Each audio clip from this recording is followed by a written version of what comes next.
umalis. May hinahabol, minsan may tinatakasan, minsan may pinapasan. Iba-iba ang dahilan ng pag-alis, pero pare-pareho ang bigat ng pag-iisa. Sa sariling bahay, andito ako, pero parang hangin lang sa paligid nila.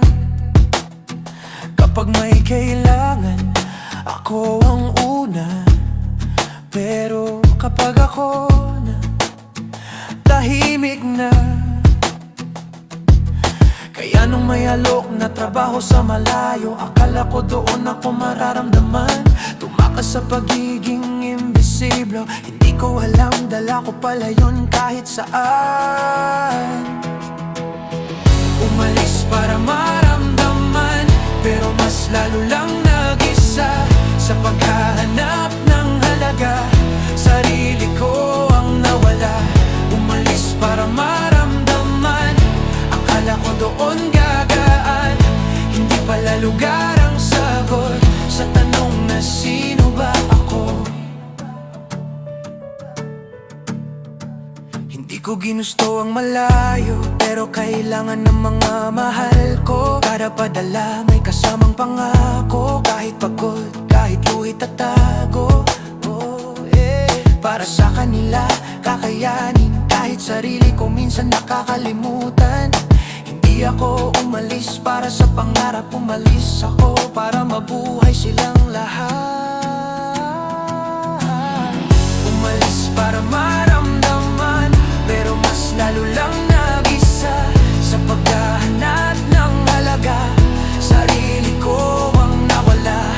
Akala ko kapag may padala, may yakap na kasunod, pero sa bawat tawag na napuputol, mas malinaw ang lungkot.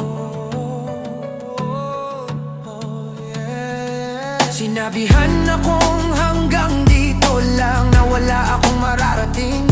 Kaya pinili kong mang-ibang bansa para patunayan, kaya ko ring tumindig. Akala ko kapag may narating ako, may halaga na rin ako.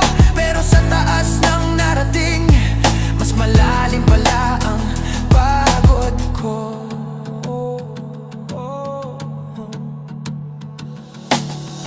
Umalis para maramdaman, pare-pareho pala ang wakas. Iba-iba man ang dahilan, pare-pareho ang bigat.